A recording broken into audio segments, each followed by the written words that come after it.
बिस्मिल्लाहिर्रहमानिर्रहीम। अस्सलामुअलैकुम dear students. इस वीडियो में हम first year physics new syllabus के चैप्टर नंबर 10 की एग्जाम्पल प्रॉब्लम्स को सॉल्व करेंगे।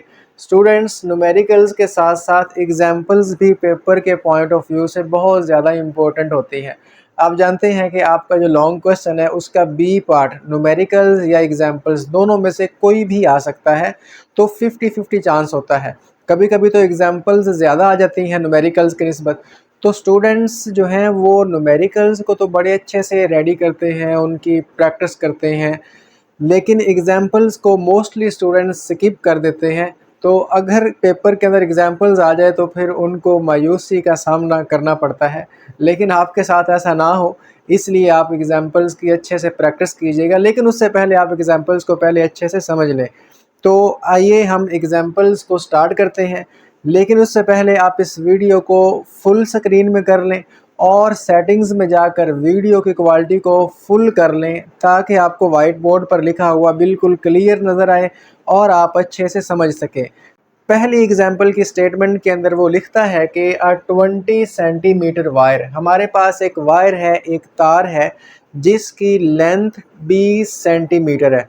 स्टूडेंट्स, जो वो हमें डाटा देगा, जो वैल्यू वो हमें प्रोवाइड करेगा उसको हम साथ साथ लिखते जाते हैं ताकि टाइम का बचत हो सके। तो गिवन डाटा के अंदर हम लिखते हैं लेंथ ऑफ द वायर, जो कि उसने वायर की लेंथ दी है। लेंथ को आप जानते हैं कैपिटल एल के साथ शो करते हैं और ये हमारे पास है 20 सेंटीमीटर।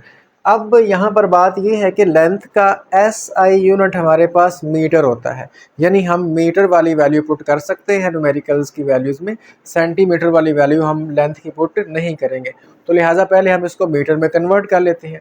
अब दो तरीके हैं, या तो आप सेंटी यानी इसको 100 पे डिवाइड कर दें, या फिर आप सेंटी का प्रीफिक्स लगा दें। तो लिखते हैं लेंथ हमारे पास आएगी, ये है 20 और सेंटी आप जानते हैं 10 की पावर -2 होता है, तो यहाँ पर आप मीटर लगा दें। ठीक है, आपको प्रीफिक्सेस आने चाहिए। आपके पहले चैप्टर के शुरू में एक टेबल बना हुआ है प्रीफिक्सेस वाला। सेंटी 10 की पावर -2, इस तरीके से मिली 10 की पावर -3 होता है।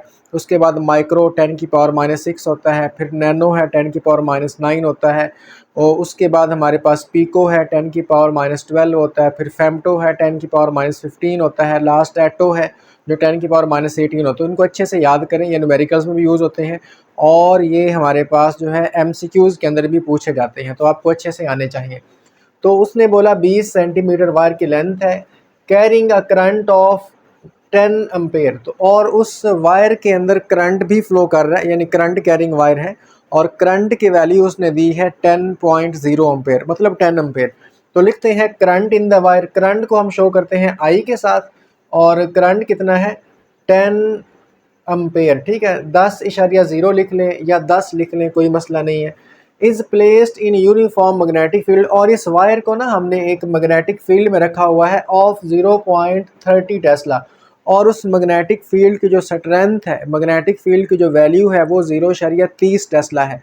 तो हम लिख लेते हैं मैग्नेटिक फील्ड उसने दी है। मैग्नेटिक फील्ड का सिंबल आप जानते हैं B होता है, और ये है 0.30 टेस्ला। तो स्टूडेंट्स, यहाँ पर हमने पहला सेंटेंस पढ़ा और पहले सेंटेंस के अंदर हमें उसने 3 वैल्यूज़ प्रोवाइड की हैं।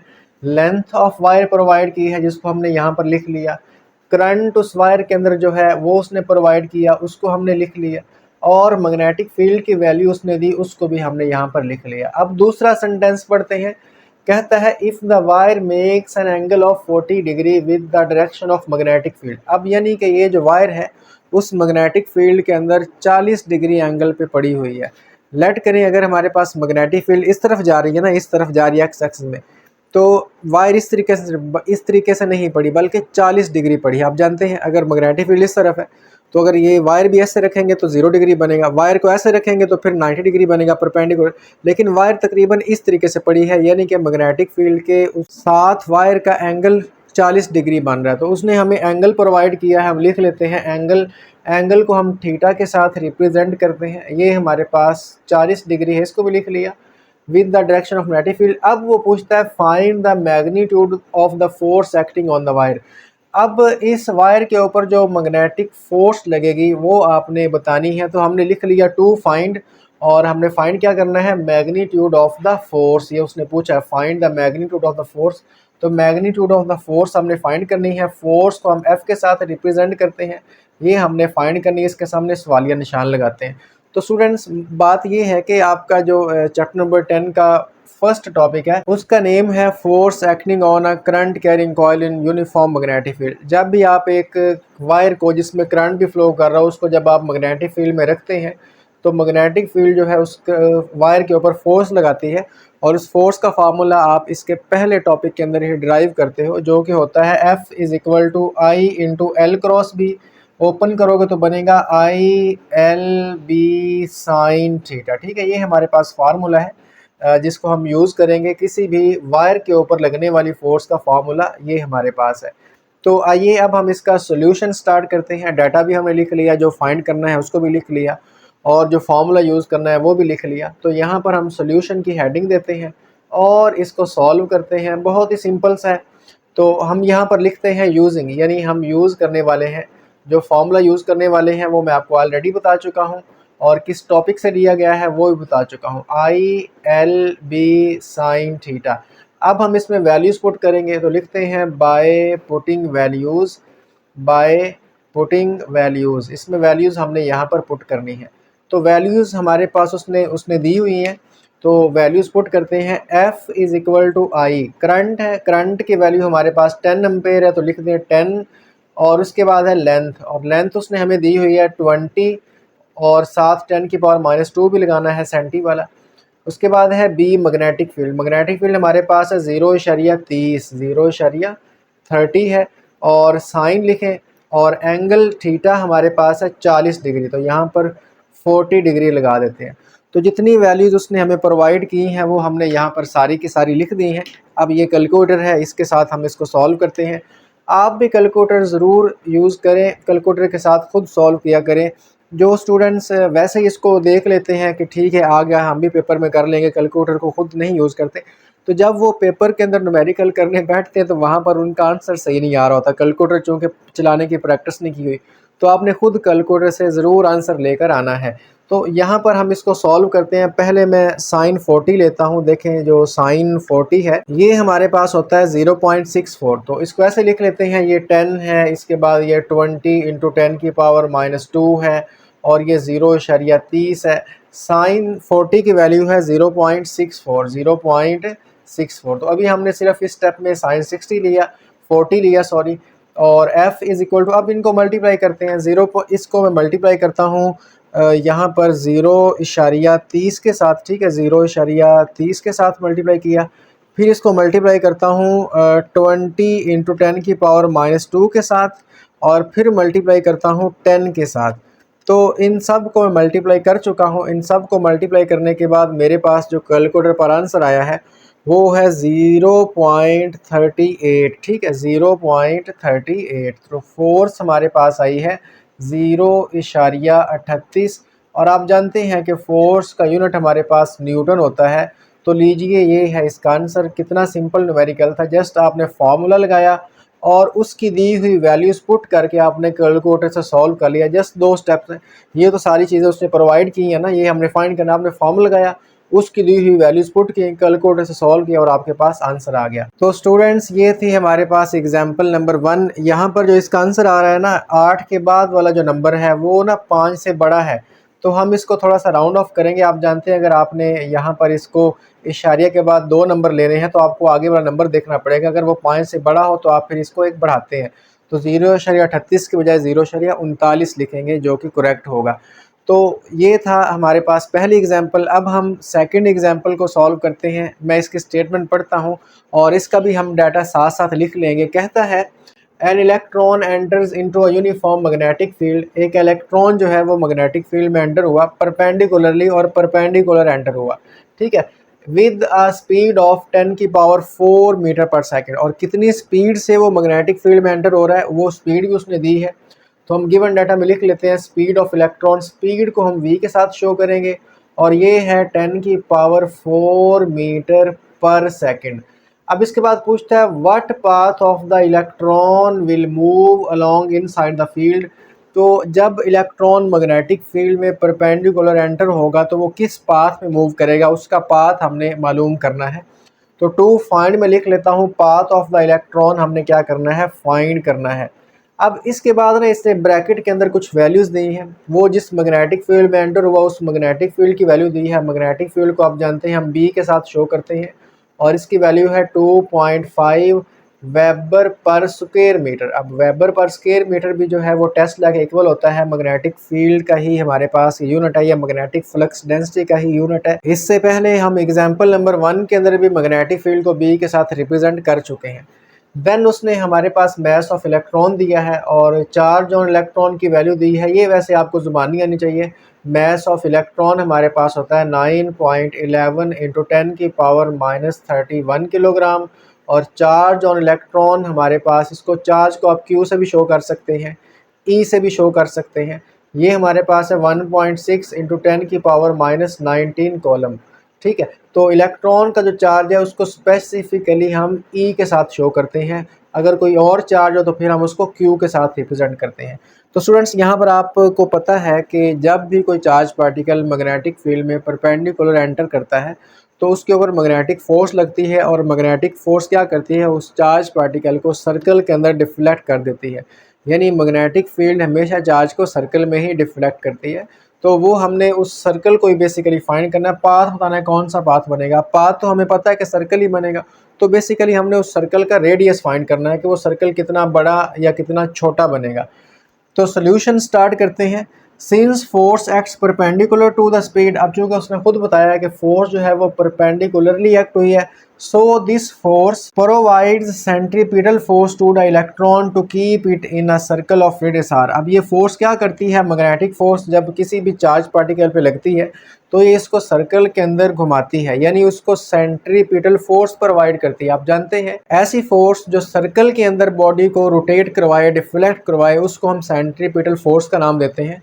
तो ये जो हमारे पास लगने वाली फोर्स है चार्ज के ऊपर, जिसको हम मैग्नेटिक फोर्स का नाम देते हैं, ये क्या कर रही है, उस चार्ज पार्टिकल को सेंट्रीपिटल फोर्स प्रोवाइड कर रही है।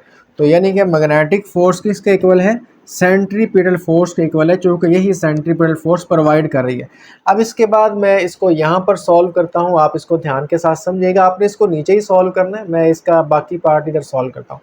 अच्छा, चार्ज पे लगने वाली फोर्स का फॉर्मूला आप जानते हैं QVB होता है। ठीक है, QVB। किसी भी वायर पर लगने वाली फोर्स F = ILB होती है। थीटा आपने तब लगाना है जब हमारे पास यहाँ पर आप जानते हैं कि साइन 91 होता है, परपेंडिकुलर है ना, तो थीटा 90 बन रहा है तो साइन 91 होगा, तो इसलिए हम यहाँ पर उसको नहीं लगा रहे। तो F = QVB, Q के बजाय मैंने E यूज़ किया है चूँकि इलेक्ट्रॉन के चार्ज को हम E के साथ रिप्रेजेंट करते हैं। साइन थीटा भी आएगा लेकिन हम उसको नहीं लगा रहे। क्यों नहीं लगा रहे, क्योंकि साइन 91 हो जाएगा। इज़ इक्वल टू, ये हमारे पास है सेंट्रीपिटल फोर्सेस का फार्मूला होता है mv²/r। तो किसी भी चार्ज के ऊपर लगने वाली फोर्स होती है QVB।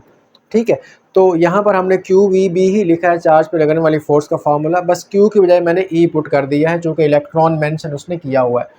अब हम यहाँ पर एक काम करेंगे कि पहले तो इस V के साथ ये एक V कैंसिल हो जाएगा।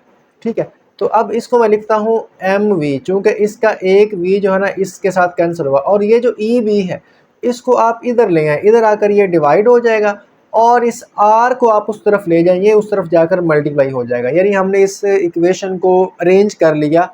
mv जो है उसको वैसे ही लिख लिया, ये EB जो है इस तरफ मल्टीप्लाई हो रहा था, इस तरफ डिवाइड कर दिया और इस R को उधर ले गए, क्योंकि हमने यहाँ पर R जो है उसी को ही कैलकुलेट करना है। अब इसमें हम वैल्यूज पुट करते हैं, तो लिखता हूँ बाय पुटिंग वैल्यूज। तो वैल्यूज पुट करते हैं। R = M जो है वो हमारे पास है 9.11 इंटू 10 की पावर -31। इसके बाद हमारे पास V है और V की वैल्यू हमारे पास है 10 की पावर 4। इसको मैं लिख लेता हूँ।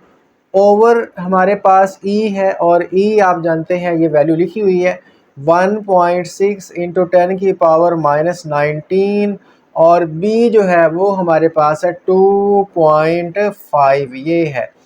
अब हम इनको बारी बारी सॉल्व करते हैं। मैं यहाँ पर इसको लगा लेता हूँ, पहले ऊपर वाले दोनों को मल्टीप्लाई करते हैं। तो अब देखें मैं इसको मल्टीप्लाई करने लगा हूँ। 9.11 इंटू 10 की पावर के लिए ना ये आप EXP को प्रेस करेंगे, ठीक है। आंसर की लेफ्ट साइड पे EXP है -31, ठीक है। और इसको हमने मल्टीप्लाई करना है 10 की पावर 4 के साथ, मैं देख ही रहा यहाँ पर। तो मल्टीप्लाई करने से हमारे पास ये आया 9.11 इंटू 10 की पावर -27 आया। आप जानते हैं 9.11 वैसे ही लिख लें, ये 10 की पावर -31, ये 10 की पावर 4 है, तो बेस सेम है तो पावर ऐड हो जाएंगे। 31 में से 4 जाएगा तो 27 ही आएगा। अब नीचे वाले दोनों को मल्टीप्लाई करते हैं, 1.6 और 10 की पावर इस ये EXP एक्सपोनेंशियल 10 की पावर को बोलते हैं -19, ठीक है ये है।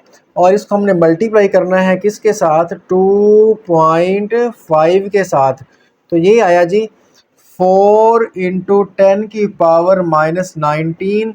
अब चूंकि मेरे पास 4 इंटू 10 की पावर -19 पहले ही लिखा हुआ है, तो मुझे सिर्फ इसको लिखना है 9.11 और साथ 10 की पावर -27 है। ये 10 की पावर, ये माइनस ये 27, मैंने इसको लिख लिया डिवाइडेड बाय ये आंसर, चूँकि ये मैं पहले इन दोनों को मल्टीप्लाई कर चुका हूँ। तो अब ये मेरे पास यहाँ पर आया है 2.27 है, तो मैं 2.3 लिख लेता हूँ, इशारे के बाद एक नंबर ले लेता हूँ। 2.3 इंटू 10 की पावर -8, और आप जानते हैं कि इसका यूनिट जो है रेडियस का यूनिट मीटर होता है। तो ये हमारे पास आया इसका आंसर।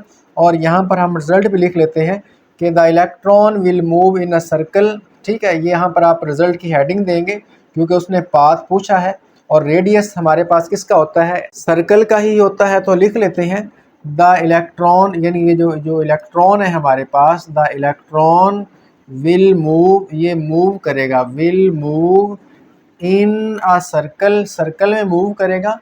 और उस सर्कल का जो रेडियस है वो हमारे पास कितना होगा, ये वाला 2.3 इंटू 10 की पावर -8 मीटर।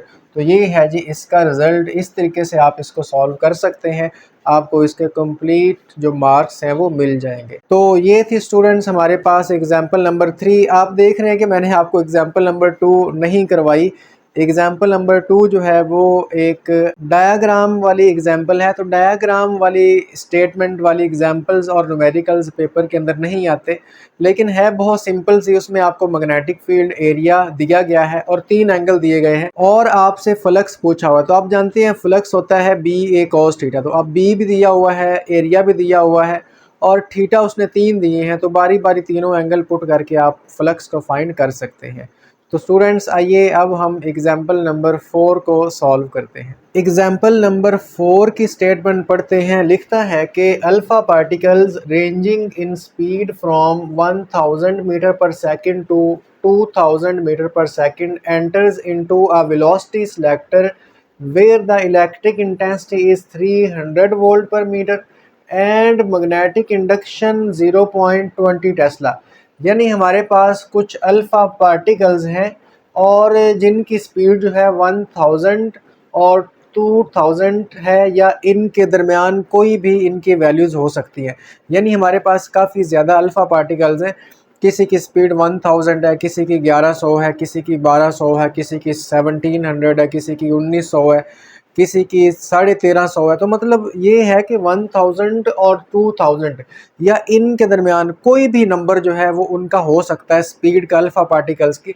और ये अल्फ़ा पार्टिकल्स सारे के सारे गुजर रहे हैं एक ऐसी जगह पे जहाँ पे इलेक्ट्रिक फील्ड भी मौजूद है और मैग्नेटिक फील्ड भी मौजूद है। यानी इलेक्ट्रिक फील्ड और मैग्नेटिक फील्ड के अंदर से गुजर रहे हैं, और जिस रीजन से गुजर रहे हैं वहाँ पर इलेक्ट्रिक इंटेंसिटी की वैल्यू और मैग्नेटिक इंडक्शन की वैल्यू उसने दी है। तो आइए इन दोनों वैल्यूज़ को हम गिवन डाटा में लिख लेते हैं। तो यहाँ पर उसने हमें स्टेटमेंट के अंदर इलेक्ट्रिक इंटेंसिटी मैंने लिखा है, इसकी वैल्यू दी है 300। तो इलेक्ट्रिक इंटेंसिटी को हम E के साथ शो करते हैं और वैल्यू हमारे पास है 300।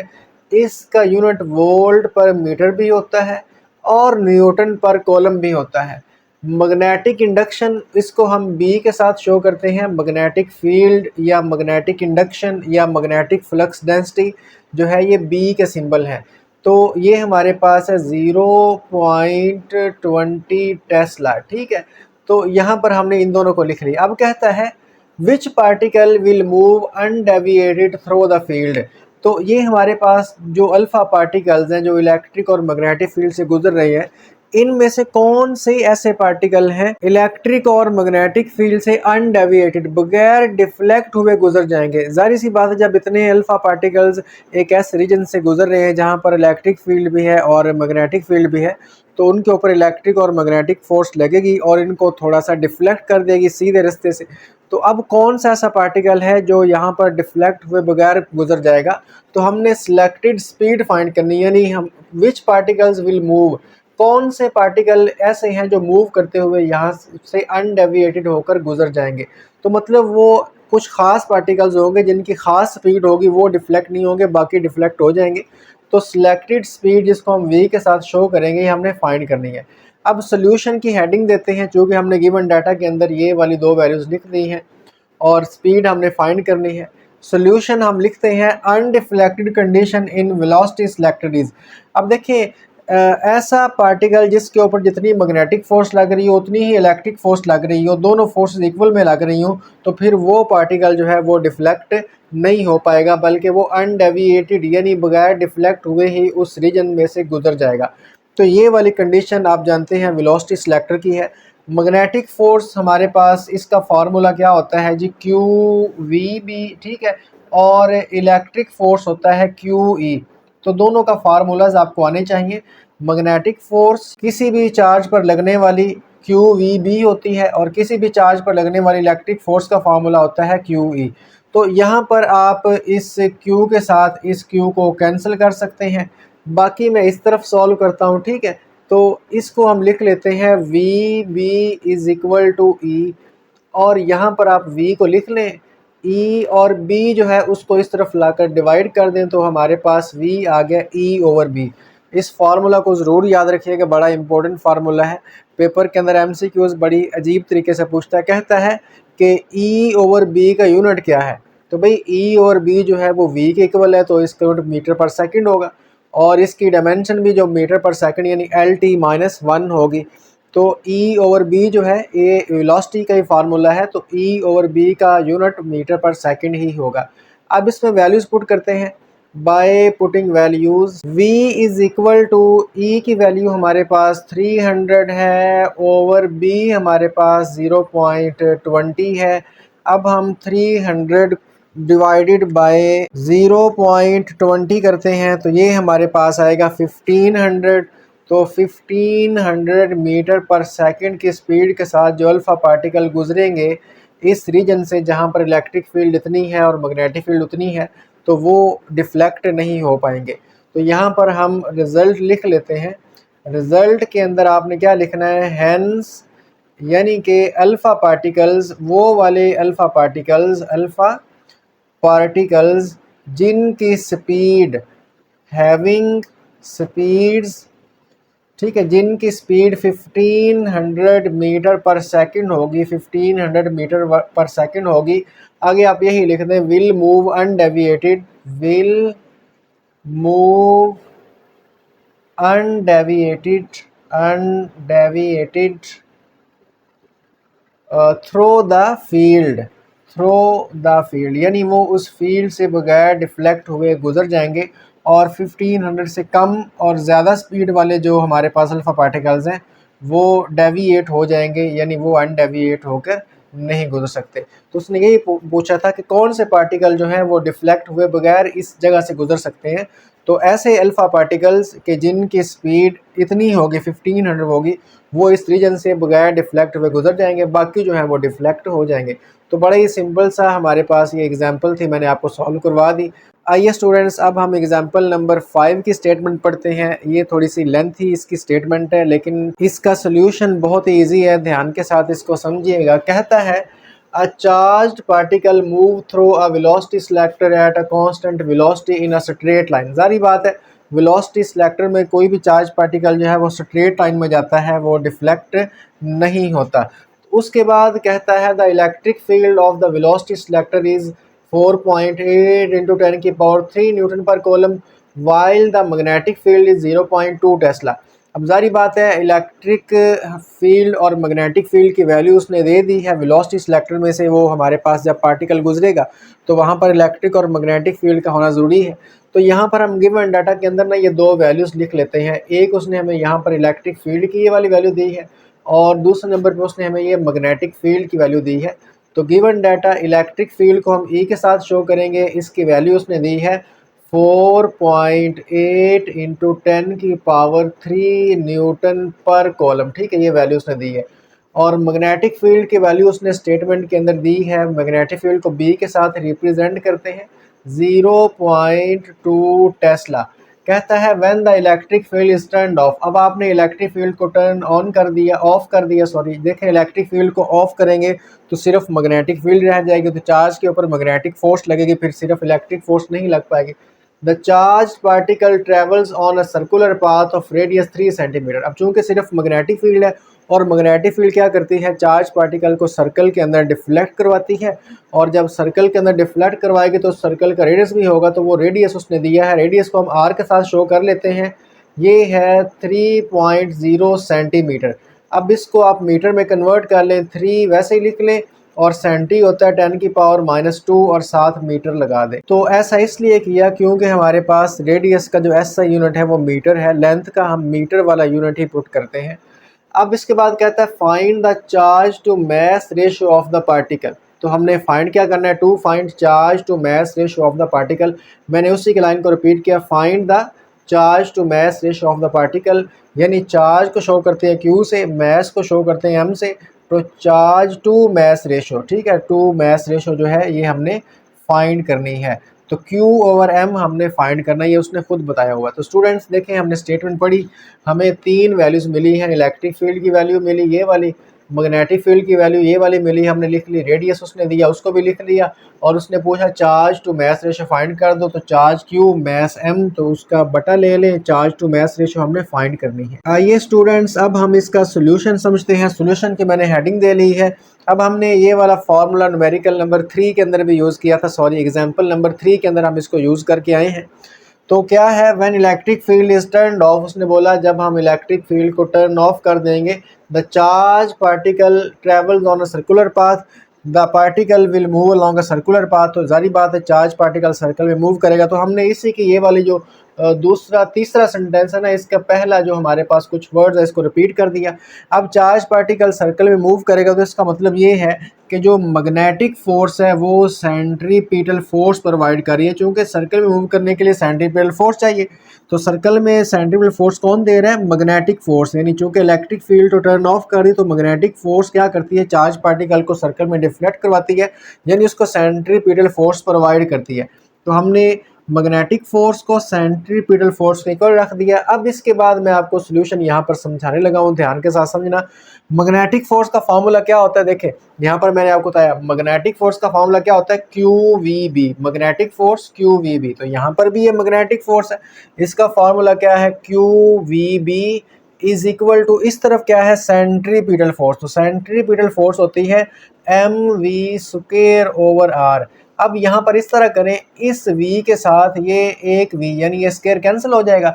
बाकी मैं आपको बताता हूँ कैसे लिखता हूँ। ये q मैंने लिख लिया, ये जो m है ना, m इधर हो रहा है मल्टीप्लाई, इसको इस तरफ ले आए, इस तरफ आकर ये डिवाइड हो जाएगा। अब इस तरफ क्या रह गया, एक तो v रह गया क्योंकि एक v कट गया था, ओवर r है।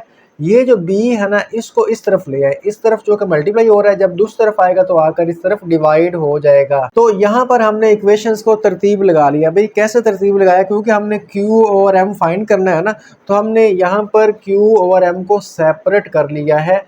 अब यहाँ पर हमारे पास चूँकि v की वैल्यू नहीं है तो हम यहाँ पर v की वैल्यू पुट करेंगे।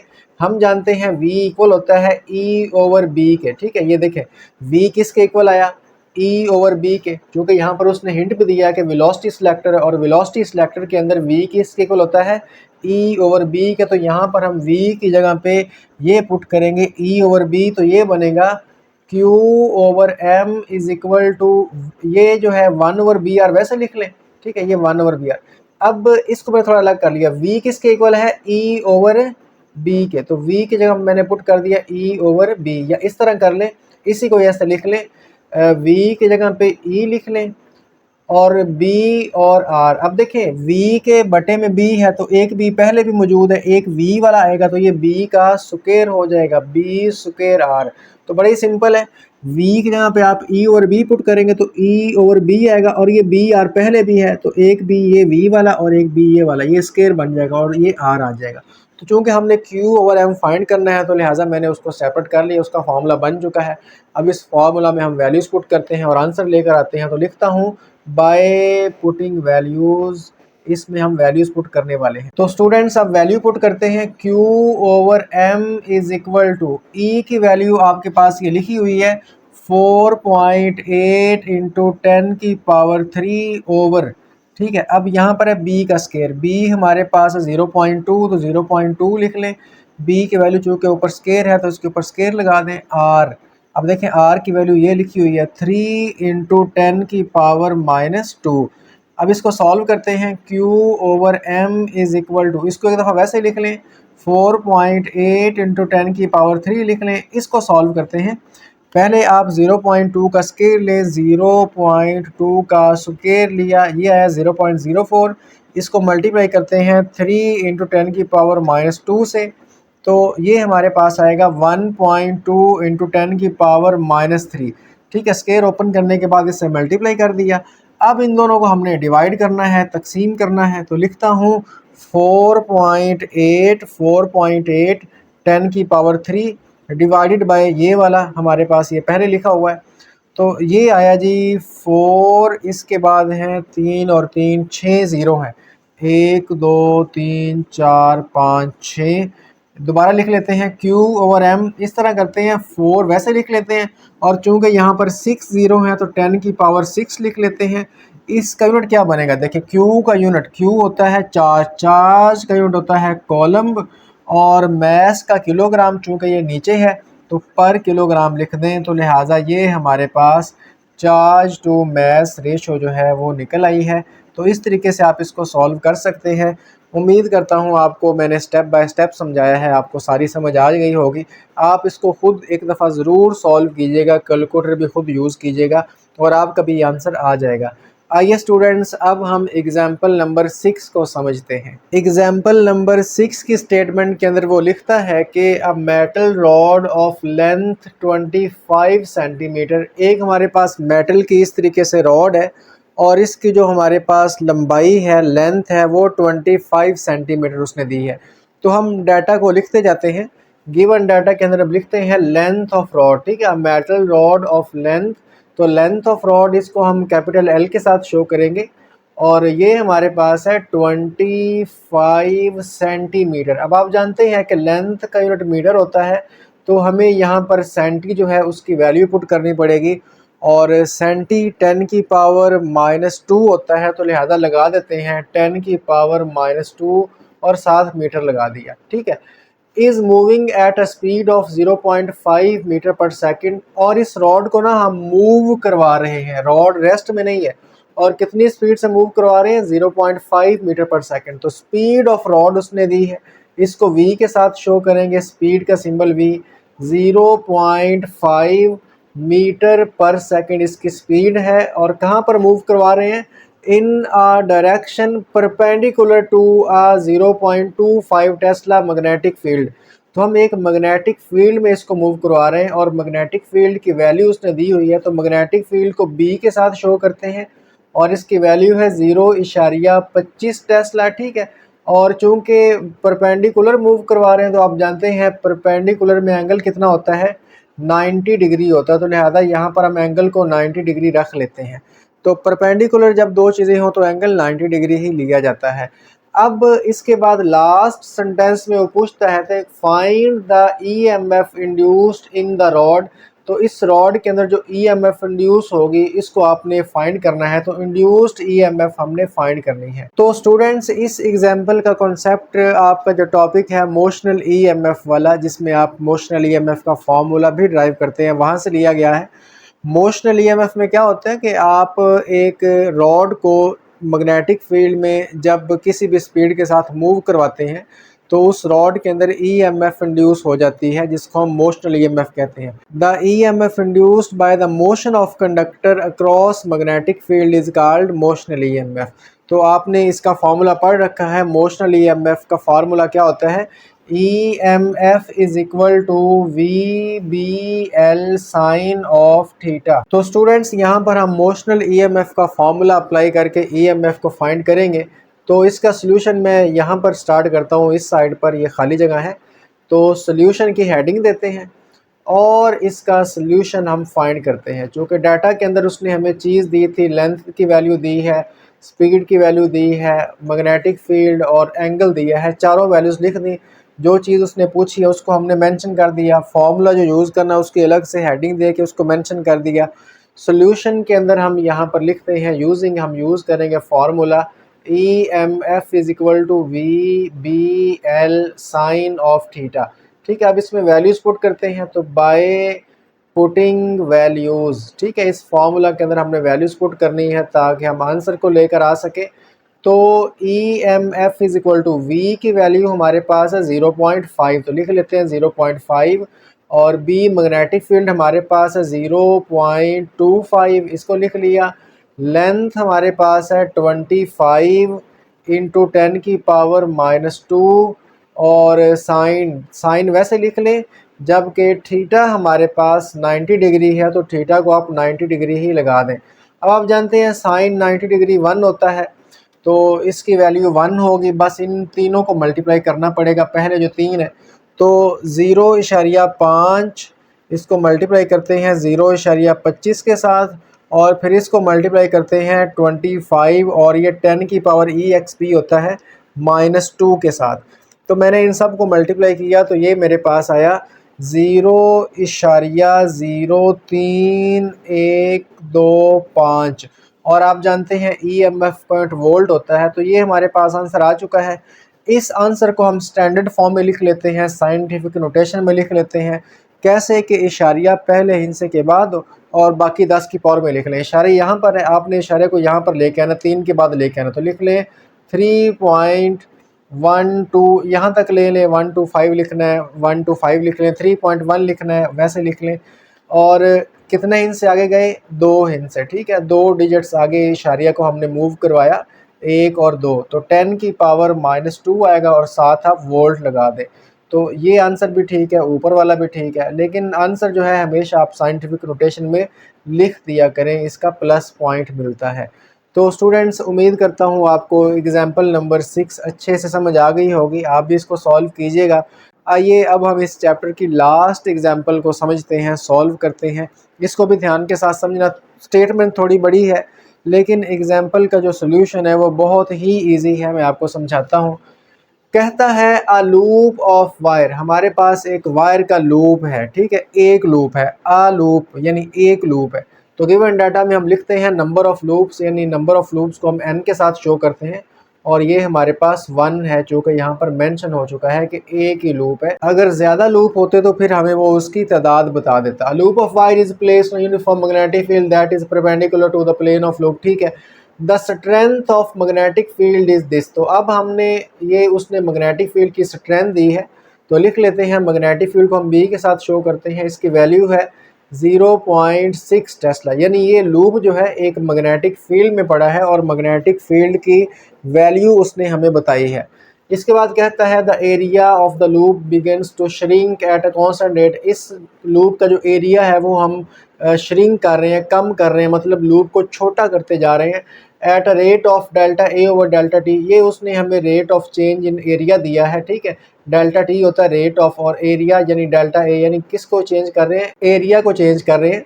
तो rate of change of area, इसका उसने सिंबल भी यहाँ पर ना आपको स्टेटमेंट के अंदर लिख कर दिया है, delta A over delta t, ठीक है। सिंबल भी उसने आपको न्यूमेरिकल के डाटा में दिया है। तो ये है 0.8 मीटर स्क्वायर पर सेकंड। अब देखें इसका यूनिट भी ठीक बन रहा है, क्योंकि ऊपर एरिया है तो एरिया का यूनिट मीटर स्क्वायर होता है, और टाइम का सेकंड होता है, तो वो नीचे है तो पर सेकंड आएगा। तो मतलब ये एरिया ओवर टाइम ही है।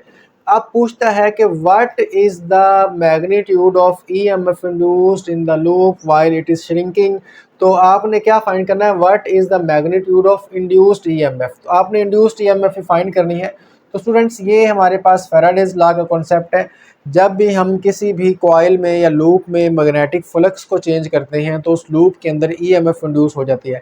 अब मैग्नेटिक फ्लक्स कैसे चेंज कर सकते हैं, या तो आप मैग्नेटिक फील्ड को चेंज करें या फिर जो उस लूप का एरिया कम करें। अगर एरिया कम करेंगे तो मैग्नेटिक फील्ड डिक्रीज होती जाएगी, यानी मैग्नेटिक फील्ड कम हो रही है, मैग्नेटिक फ्लक्स चेंज होगा, डिक्रीज होगा, तो जिससे ईएमएफ इंड्यूस हो जाएगी।